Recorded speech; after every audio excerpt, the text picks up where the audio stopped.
I think there's a lot of pressure in our culture to present the perfect relationship or the perfect family or the perfect whatever. My life is totally together. And then it's not. And you feel the pressure of that. You want to present something and it be real, but it's not. We all would say that one of our highest values is authenticity and integrity and all those kind of things, and yet it's very easy to keep our home life separate. We don't let people know, or we keep our married life separate, or we keep our do with our mom or dad or with our kids separate, or we keep different things. We keep it private. And again, I'm not against privacy for sure. I'm not. I mean, when Julia and I first had kids, we prayed real hard that our kids would grow up to love the church.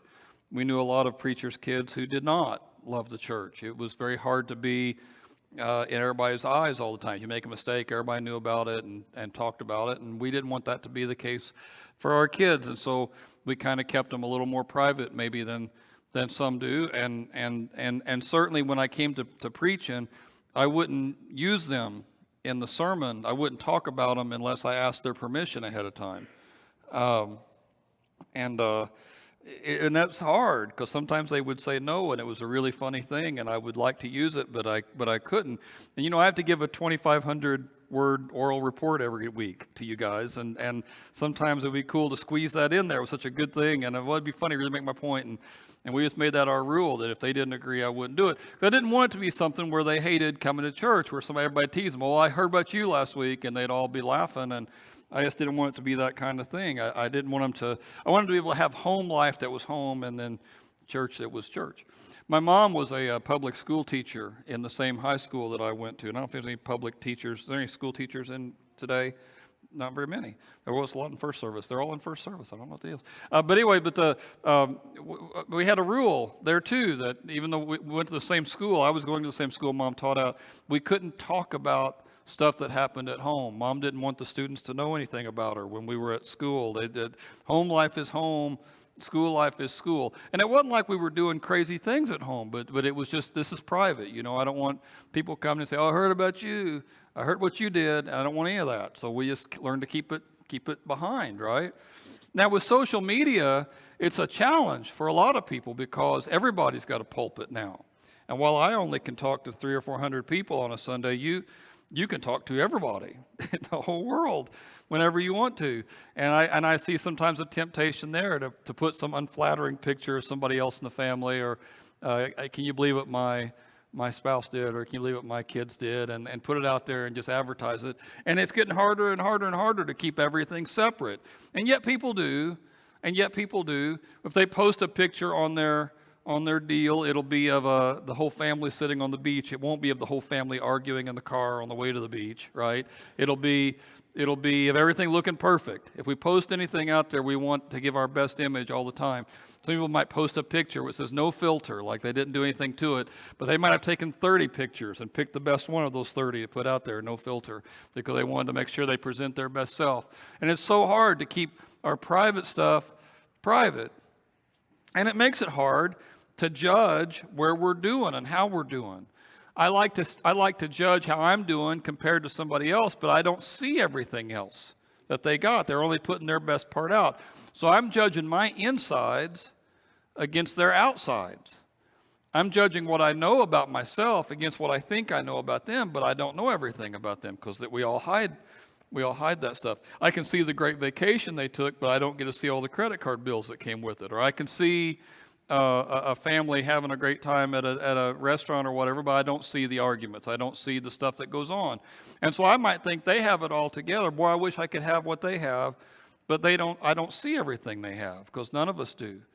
And the idea for this whole topic camp a few weeks ago, I was in a small group and I was talking with some people, and one of them just said something along the lines of, I just wish my family was normal. And there is no normal. There just is no normal. And I think that's a hard thing to get a hold of, and it's a hard thing to accept, but it's the truth. There is no normal. John Ortberg wrote a book several years ago called Everybody's Normal Until You Get to Know Them, and I thought that was a clever title. And he says in the book, he opens his book by talking about how some stores will have an as-is section. in their store. And the as-is section, if you go back there, the only rule is you can buy it, but once you buy it, there's no refunds. If you buy something in the as-is section, you can't get your money back. You're stuck with it once you buy it. And he said people are kind of like that. If you go back in that section of the store, there's something else that's not being said, but it's true. The guys who own the store know something's wrong with it, but they're not going to tell you what it is. They're not going to tell you what's wrong. You got to figure it out yourself. And they say, we know something's wrong with this, and we know you'll find it. And when you do, don't come crying back to us. There's no refunds. So sooner or later, after you buy it, you'll say, well, this doesn't start just right, or this zipper doesn't work, or there's a spot over here. Where'd this scratch come from? And they knew it all along. They knew it was dinged and damaged. They knew it was broken, but you didn't know. So they warned you. We're not going to tell you what the problem is, just as is. And people are as is. People come that way. They all have issues. Nobody's normal. They're all hiding stuff. And sooner or later, if you hang out with them long enough, you'll stumble across it, because we all do. As a speaker, it's a lot of fun to go to some other church and speak, or to a camp or a conference. As a speaker, it's fun to go and to teach, and people will come to you afterwards and say, man, that was so smart. You know, your church must be so lucky to have you, but they don't know me, right? They assume that I'm doing everything in there. And the better that people know me, the less they want to hear me preach. It is very rare that Julia or the kids will say, Dad, won't you preach to us this evening? Very rare that they'll toss that out in a conversation. We'd just love to hear you preach again. That was so good, what we heard last time. They don't want to hear it because they know who I am, right? And the more you know somebody, the less you want to hear them preach. They seemed so normal when they were separate, but now that I get to know them a little better, they don't seem quite as normal. Sometimes a famous person, maybe a politician or an actor or a musician, will do something public that's embarrassing. You know, maybe they'll be a big divorce trial and all the dirty laundry's coming out, or maybe it'll be one of them will slap one another on the stage of an Oscars. That could happen. Or maybe some ugly thing will creep out, right? And people will say, well, I had no idea. They just seem so normal. I had no idea they were dealing with all that stuff. But there are no normal. There is no normal. In the Bible, God picks one family, picks Abraham. Says, Abraham, out of all the families on earth, I've picked you to be my chosen family. You're going to bless the whole world. And Abraham's family was a mess. And the Bible records all of it. If Abraham had a child with another woman, and when his wife saw the other child growing up and that Abraham liked the other child, he said, you got to get rid of him. And so he did. And he lied and he cheated at different times.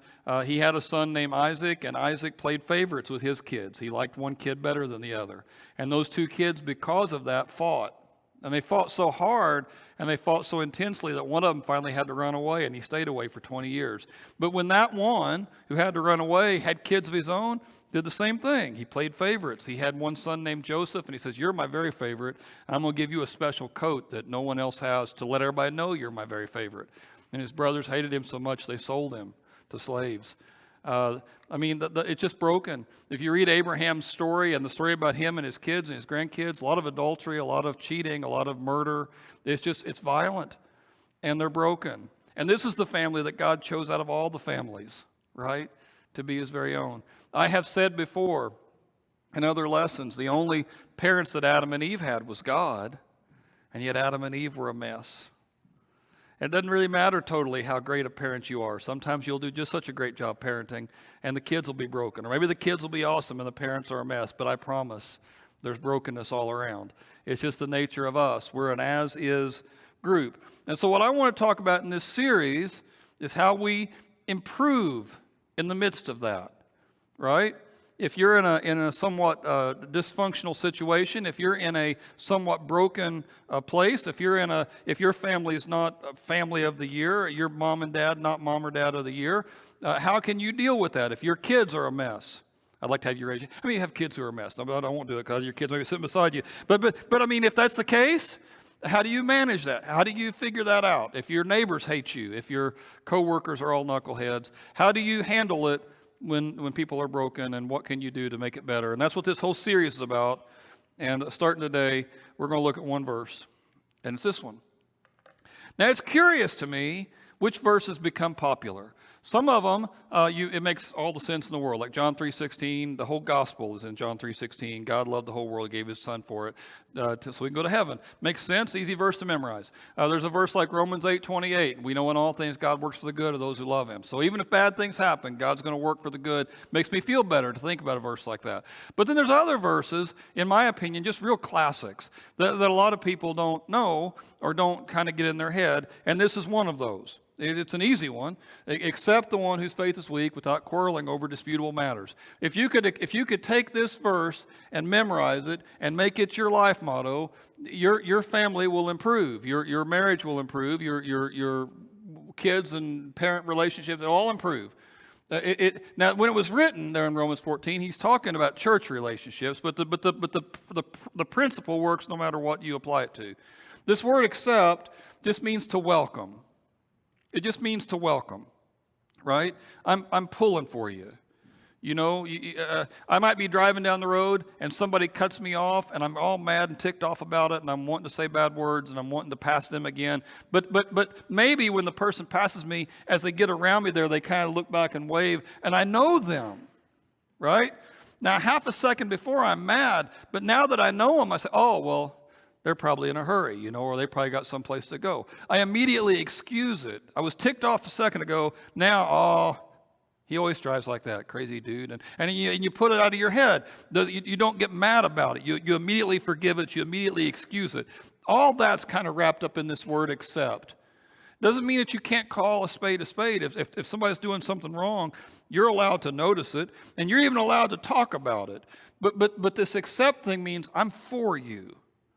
You know, I'm not just putting up with you, but I'm pulling for you. I want you to succeed. I want you to come out ahead. I want you to win. It's more than just tolerating somebody. Bertrand Russell said people want to be liked and not just endured with a patient resignation. People want to be liked. And that's what you want. That's what you want in your relationships. Sometimes Christians will say things like, "You got to love, hate the sin, but love the sinner." You love the sinner, but you hate the sin. We'll say things like that. But no one wants to be on the receiving end of that kind of thing. No one wants to be on the receiving end. You know, Joseph, I like you, but you're a greedy bum. You know, or Joseph, I like you, but you're just proud all the time. Or Joseph, I like you, but I wish you wouldn't do whatever. I mean, no one wants to be on the receive. You're not a greedy bum. I hope no one thinks that about you. But I mean, no one wants to be on the receiving end of that, right? No one wants to be on the receiving end of that. I like you, but I just barely put up with you. No one wants that. I want to be liked. I want to know that you're for me. And now, if you're in a family, if you're in a marriage, if you're in a workplace that's bigger than just one or two people, I'm confident there's people there who rub you wrong. I'm confident there's people there who have made you mad and maybe even done some things that are pretty significant to make you mad. And you're allowed to say something. You're allowed to have the conversation. You're allowed to make judgment about it. But what you're not allowed to do is just to quit on that person. I know this whole sermon's going to be like a greatest hits sermon, and I'm sorry about that, but this is kind of a sore point with me, and I know I bring it up a lot, but it just, you know, during the last 2 years, people kind of lost their minds on social media.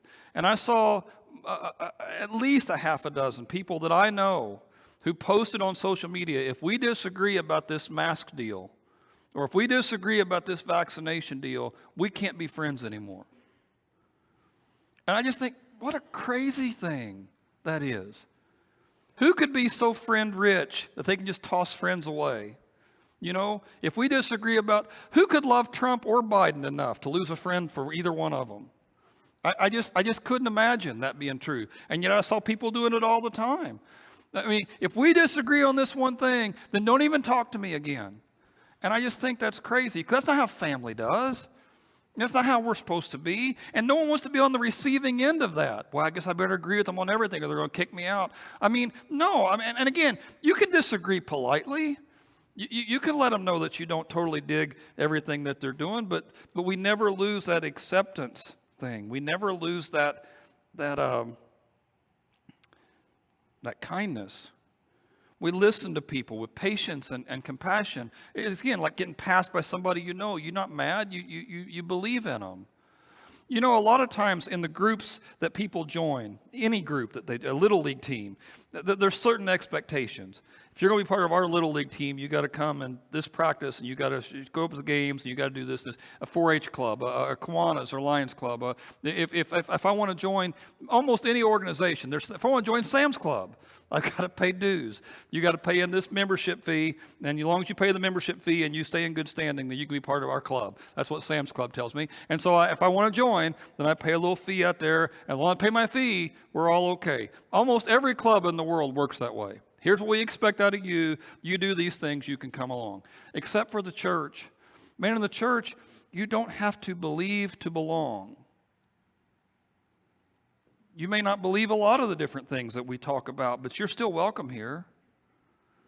And that's the model we're supposed to have. Not just in this place, but for all of us. You know, we may not agree on every last thing, but you're welcome here. I love you. I'm pulling for you. One of my friends, when his first grandchild was born, held her in his hands, and he said, "You don't know this, but you can have everything I own." Right? I'm sure she's less cute as she has gotten bigger. But when she was here, whatever you want. And it's like when you get married, a bride and groom are on the stage, and everybody's beautiful, everybody's pretty. Daddy's rich, mama's good looking, and we're all on the stage there, and I'll do whatever. I'll be there for whatever. Rich, poor, sick, health, whatever. I'm there, no matter what. And it's easy to say it then because everybody's so beautiful, but they won't be as beautiful all the time. A real love doesn't depend on a little baby. It doesn't depend on everybody being perfect. I'm with you. So that's the first part of that verse. That's what that word accept means. The other word there is the word weak. I want to focus on that.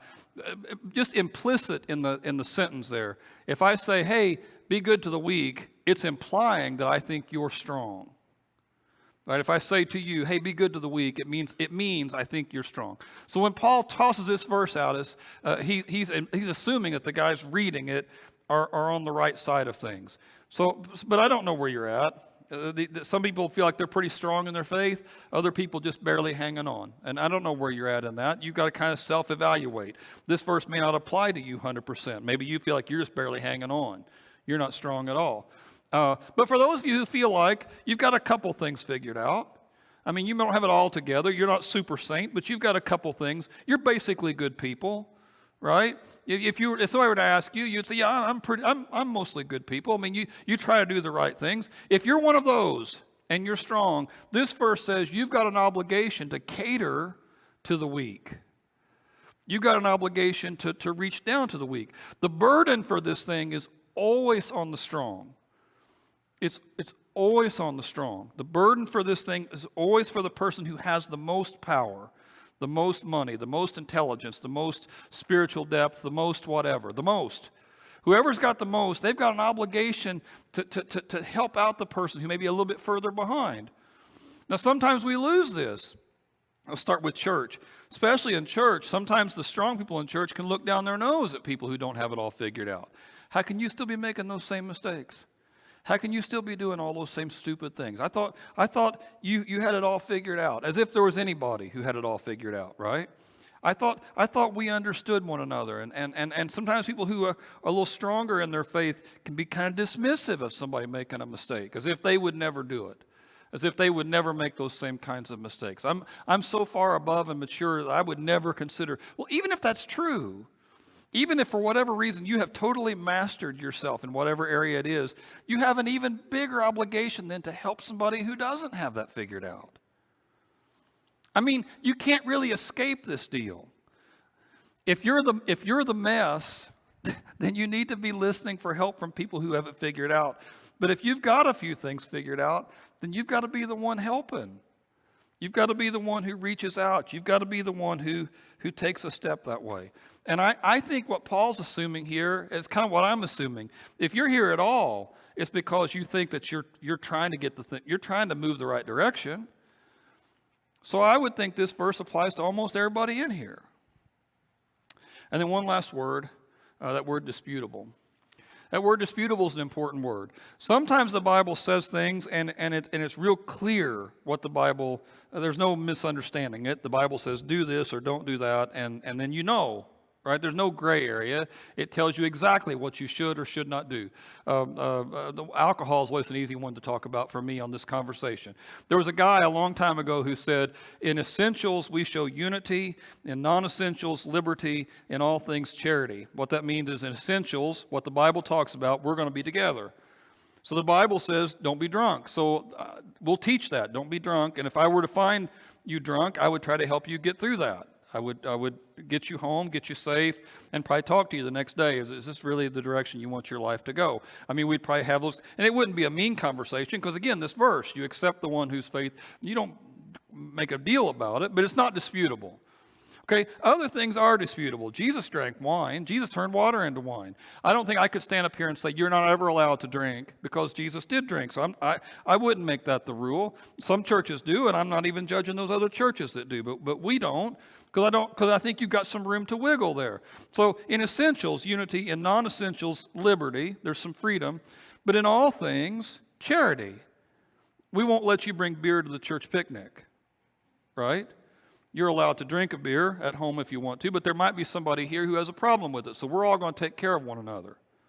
We're all going to lean into one another. Even that idea is the strong taking care of the weak.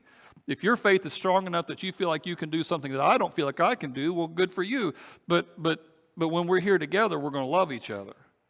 We're going to take care of each other. And we're not going to dispute about it. And we're not going to argue or quarrel about it, especially on things that are disputable. And disputable is bigger than just the specific laws. Disputable is also how God feels about it.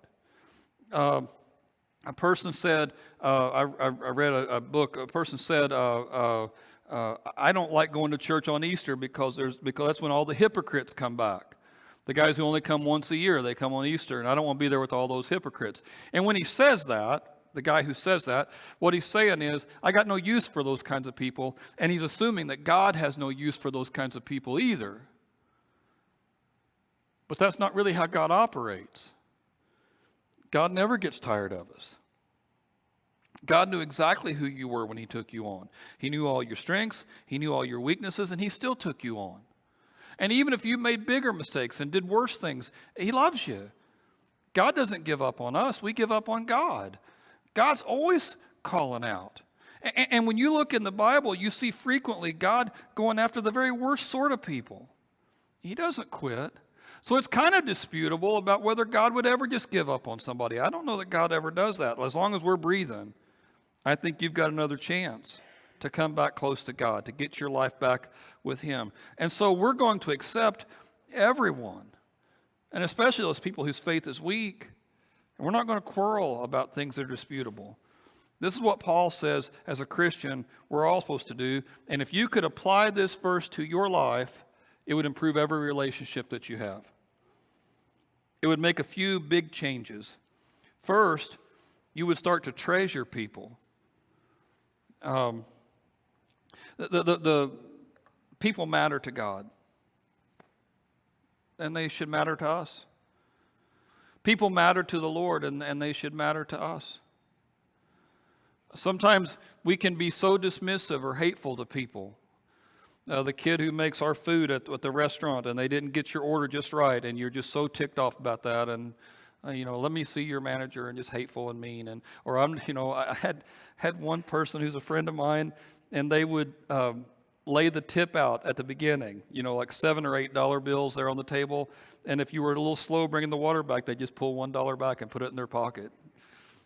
You're costing yourself a tip every moment, and it's crazy how mean we are to folks, and we're not supposed to be that way.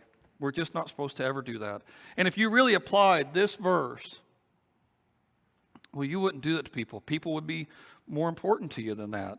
Dietrich Bonhoeffer said this here. He says, those who love a dream of Christian community more than the community they have will actually destroy the community.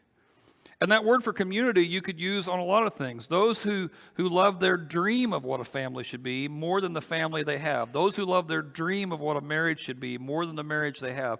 Those who love their dream of whatever relationship it is more than the relationship they have. They're going to destroy any chance for it to do anything.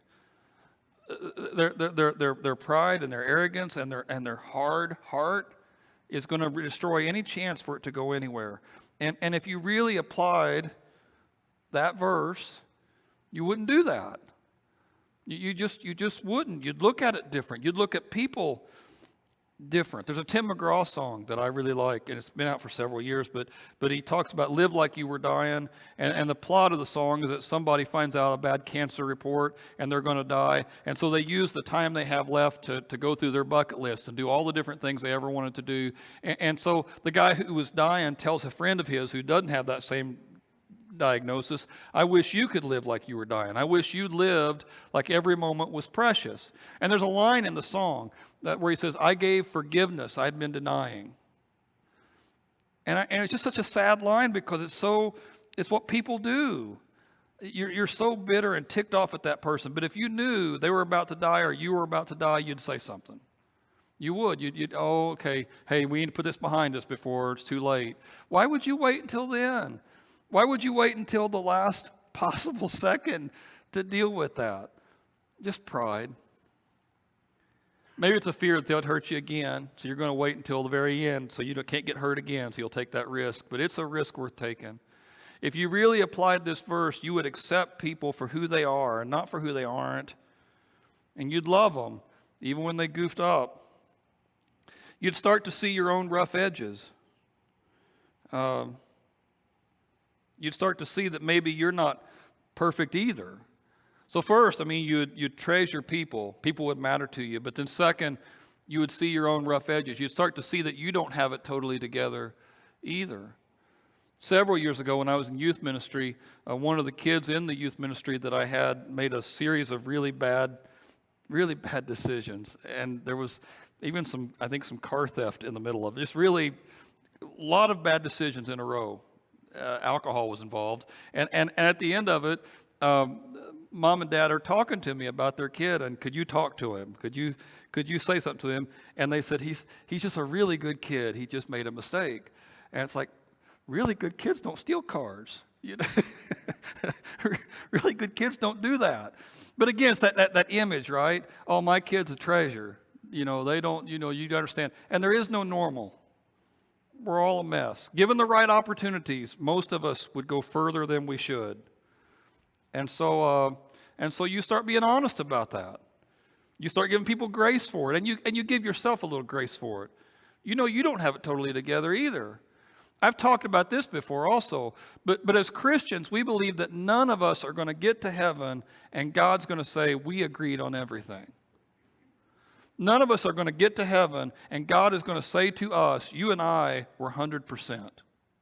Finally, you're here for all eternity, all these knuckleheads, but now somebody I can talk to. God's not going to say that. And we know that, right? We know that when we get to heaven, there's going to be some things that God did not agree with us on. There's going to be some things that God, and we looked at completely different. And so it's going to be, I think, pretty powerfully embarrassing. We're going to get to heaven and be embarrassed that we're there. And God takes us into heaven anyway. And we know that will happen. That God's going to take us into heaven anyway, even though there's all that sin. God is going to take me into his perfect heaven, even though I've made mistakes. And I won't let somebody into my kitchen. I won't loan somebody my socket set because they never brought my rake back. After all God has done for me, I could then turn that on somebody else and say, well, yeah, but look what they did. I mean, part of this verse is accepting your own sin and realizing that if God accepted me when there was just no reason in the world to do it, how can I not then be accepting to other people in the middle of their stupid behavior? So that's the first thing. The first thing, people will matter to you. Second thing, you're going to start to see your own rough edges. And the third thing, your opinion on what's disputable is going to start to change. Sometimes as Christians, we just want to bark at people. We just want to bark at people. And it's not just in church we do it all the time. We just want to bark at people, tell them how wrong they are. And I'm not saying that there's not a time for that. There is. It's just I think we swing to that easy. And we jump to that fast. And sometimes parents can do it. And you'll see parents talking to their own kids in a tone and in a fashion that if it was any other kid in the world, that kid would just leave. And the parents putting the kid down and the kid's just supposed to take it. Or the other way. Kids talking about their parents or to their parents in such an angry and disrespectful tone that if it was any other adult, the adult would just take off. I think if you really applied this verse, you'd start seeing that a lot of the stuff we fight about isn't worth fighting about.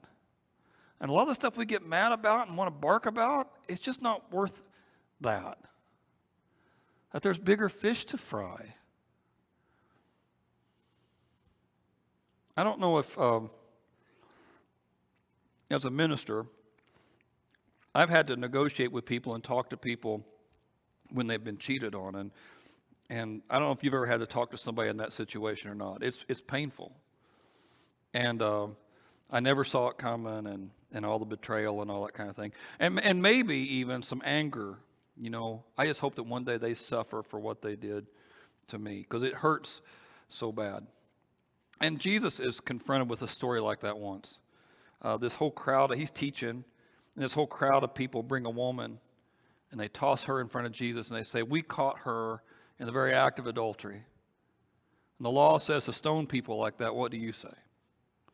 And they don't care about the woman. They're really wanting to get Jesus. And the trap of this is if Jesus says, yeah, go stone her, then the crowd's going to see him different. The crowd's been impressed with Jesus because he has so much grace. And if he says, yeah, go stone her, then they're going to turn on Jesus. Or if he says, no, let her go, then they can say, oh, okay, so you don't care about the law. So that's the trap. And they're using this woman as a pawn in the whole thing. They don't care about her. And she's terrified. And so Jesus doesn't say anything. He says he gets on his knee there and he starts drawing in the dirt.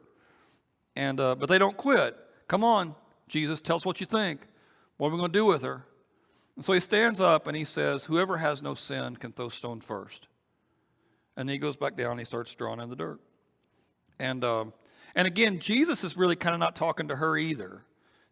They've used her as a pawn, and so Jesus doesn't really stop that from happening. He talks above her and above the crowd, above the mob that took her to him, and talks to the bigger crowd out there. And so Jesus has turned the trap around on them, is what he's done. And it's real clever, just that part of it, as a logic thing. He's basically, whoever has no sin can throw the first stone. So if any of these guys throw a rock at her, the crowd's going to say, man, what kind of hypocrite are you? And the crowd's going to turn on whoever does that. And Jesus has turned the whole trap around on them. And so the oldest guys there drop their rocks immediately, and they take off. And then eventually the younger guys leave too, and it's just Jesus and this woman. And he's drawn. So maybe he's down there on eye level with her. It says he's drawn the whole time and while they're doing all this, and she's been thrown in front of him. So maybe they're both down there at eye level. And so he asks her, where's all the accusers? And she says, they're gone. There's no one. And Jesus says, well, I'm not going to accuse you either. I'm not going to condemn you either, but go leave your life of sin. So he tells her that she's on the wrong path. But I mean, she knows that, right? She's been thrown on the ground here in front. I mean, she's this close to losing everything. And it's not just when she's found, when she's caught, right? A lot of things happened all at once. There's certainly this physical terror of the whole thing because they want to kill her. So she's got that to deal with. But there's also this notion that I've had that all kind of carefully hidden. People didn't know about this affair. It was a secret thing. Home is home and school is school and church is church. And this was just one of the compartments I had off to the side. And so that's over. Everybody knows. Everybody will be talking about this for weeks. We're still talking about it now. I mean, 2,000 years later, we're still talking about it. And it's going to be a story that spreads, right? And she knows that. And Jesus has every right. You know, when he says, whoever has no sin, throw the first stone, there was one guy in the circle who could have thrown a rock. It was Jesus. But he doesn't. When we think about this verse again, what's disputable? Should she have cheated? No, that's not disputable. I mean, the Bible's real clear about that. And Jesus is clear about that. Go leave your life of sin. What's disputable is what God's going to do about it. Everybody assumes that God will be just as mad and angry and hateful as we are. And he's not. And I'm not excusing anything. But I know there are people who come into here and they feel like whatever they've done is such a big deal that they would be flabbergasted if even the row they're sitting on knew everything. They'd be horrified if a dozen people here knew everything. They wouldn't want it.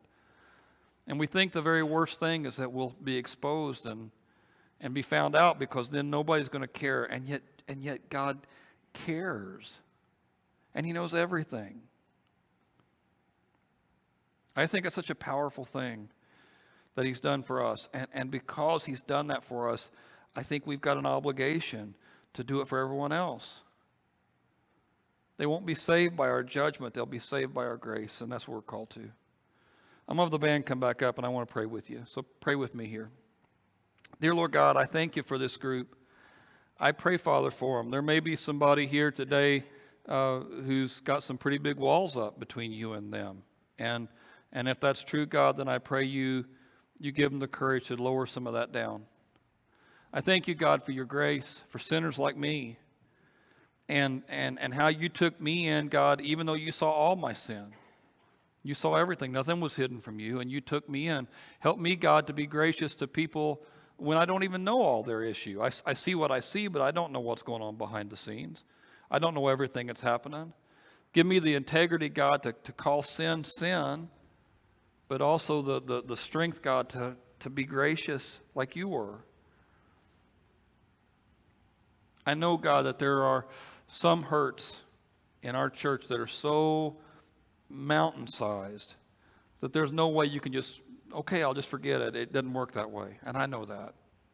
I know, God, there are some hurts that are so mountain-sized that it may take a long time to even get close to obeying a verse like that one. But God, I pray even in those situations that you give me just a little more grace today than I had yesterday. I thank you, God, for your kindness to me and to us. Help us to be kind to others. In Jesus' name, amen.